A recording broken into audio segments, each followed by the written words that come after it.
Right a balance chemical equation with state symbols for the following reaction. सबसे पहले बात करेंगे स्टेट सिंबल की। स्टेट सिंबल आपके पास 4 होते हैं। सबसे पहले होता है आपके पास सॉलिड, जिसको हम डिनोट करते हैं एस से। फिर आपके पास होता है लिक्विड, जिसको हम डिनोट करते हैं एल से। फिर आपके पास होता है गैस, जिसको हम डिनोट करते हैं जी से। नेक्स्ट आपके पास होता है एक्वस, जिसको हम डिनोट करते हैं ए क्यू से। सॉलिड आपको पता है, लिक्विड भी आपको पता है, गैस भी आपको पता है। अब बात करते हैं हम एक्वस की। जैसे मेरे पास कॉमन सॉल्ट है NaCl, ये आपके पास सॉलिड स्टेट के अंदर होता है। अगर मैं इसको वाटर के अंदर डाल दूं तो ये हमारे पास है वाटर। मैंने इसके अंदर NaCl को डाल दिया है 1 चम्मच। और आपको पता है कि जो आपका कॉमन सॉल्ट होता है पानी में डालने के बाद घुल जाता है, यानी कि मैंने इसको पानी में डाला और इसको मैंने अच्छे चम्मच से मिला दिया है। तो ये आपके पास NaCl पूरी तरह से पानी के अंदर मिल गया है, इसे कहते हैं हम एक्वस। अब हम क्वेश्चन की तरफ चलते हैं। Solution of barium chloride and sodium sulphate in water, यानी कि जो बेरियम क्लोराइड है उसको भी हमने पानी में डाल के मिला लिया है। उसके साथ सोडियम सल्फेट है, उसको भी हमने पानी में डाल के मिला लिया है, यानी कि बेरियम क्लोराइड भी AQ है और सोडियम सल्फेट भी AQ है। तो हम इसको एक बार लिख लेते हैं। बेरियम क्लोराइड AQ है, यह के स्टेट ऑफ सिंबल है। अपने क्वेश्चन बताना है कि स्टेट ऑफ सिंबल भी अपने बताना है, यानी कि बेरियम क्लोराइड मेरे पास आ गया AQ। नेक्स्ट प्लस कर देते हैं सोडियम सल्फेट। सोडियम सल्फेट ये भी आपके पास AQ है।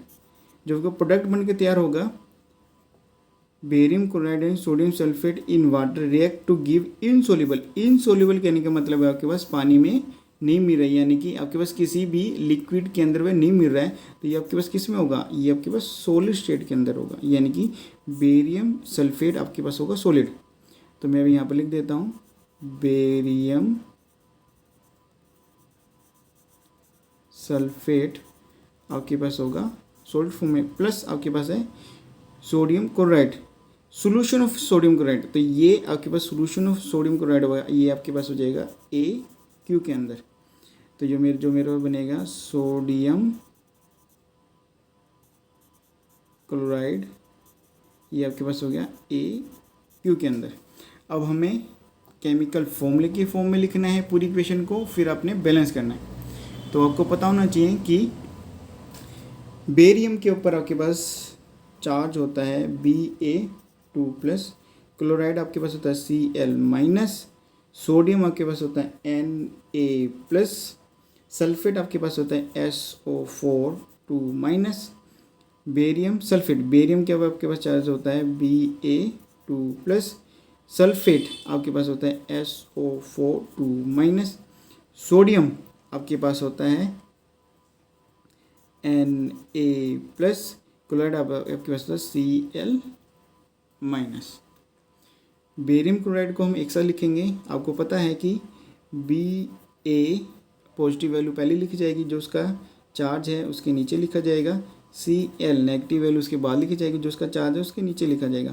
क्रॉस मल्टीप्लाई करेंगे तो हमारे पास आएगा Ba, यानी Ba 1 से मल्टीप्लाई होगा, तो यहाँ पर मैं लिखूँगा Ba। सिर्फ Cl2 से मल्टीप्लाई होगा, तो यानी कि मैं लिखूँगा Cl2। किसकी फॉर्म है आपके पास, AQ की फॉर्म के अंदर है।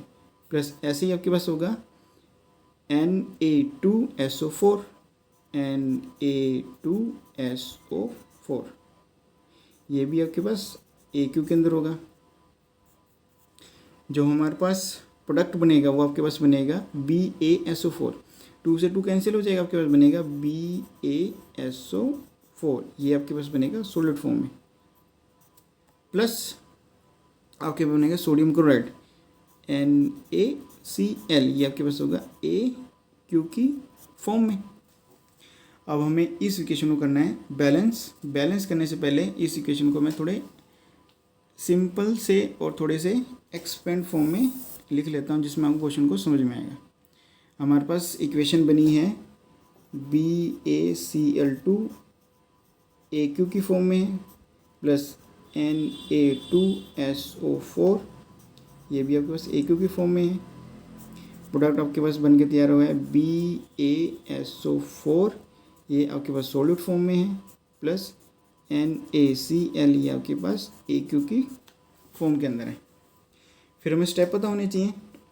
आपके पास 4 स्टेप हैं इक्वेशन को बैलेंस करने के लिए। सबसे पहले आपने बनाना है बॉक्स, सेकंड स्टेप आपके पास आपने बनाना है टेबल, थर्ड स्टेप आपके पास है अपने मैक्सिमम नंबर ऑफ एटम को ढूंढना है, फिर आपने कर देना है मल्टीप्लाई। सबसे पहले बनाते हैं बॉक्स, ये आपने बना लिया है बॉक्स।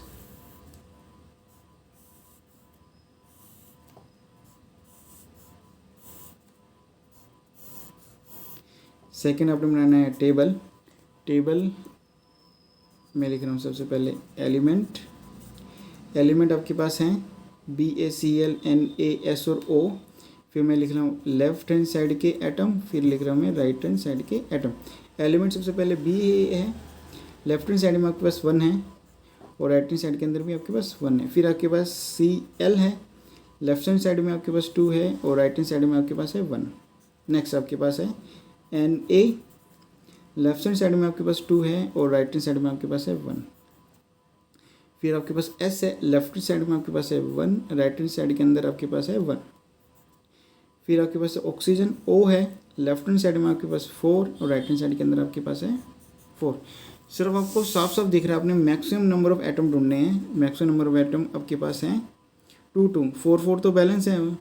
उसके बाद आता है 2 में आपके पास दिख रहा है कि मेरे पास यहाँ पर भी 2 है, यहाँ पर भी 2 है। एक को उठा लेता हूँ मैं क्लोरीन को उठा लेता हूँ सबसे पहले। तो लेफ्ट हैंड साइड में आपके पास है 2, लेकिन मुझे राइट हैंड साइड में चाहिए 2। यहाँ पर मैं 2 से मल्टीप्लाई कर दूंगा तो मेरे पास आ जाएगा 2। तो जहाँ पर मेरे पास Cl है वहाँ पर मैंने 2 से मल्टीप्लाई करना है। एक बार चेक कर लेते हैं। Ba 1 और 1 है, Cl 2 है और 2 है, Na आपके पास 2 है और यहाँ पर भी आपके पास हो गए हैं 2, ये भी 2 से मल्टीप्लाई हो गए। फिर आपके पास है S, यहाँ पर भी 1 है और यहाँ पर भी 1 है। 1 ऑक्सीजन आपके पास है 4 लेफ्ट हैंड साइड में, राइट हैंड साइड के अंदर भी 4 है। तो ये जो इक्वेशन आपके पास बन के बस तैयार हुई है, आपने क्या किया है, सिर्फ यहाँ पर 2 से मल्टीप्लाई किया हमारा 4 स्टेप, तो आपका आंसर ये आ गया है।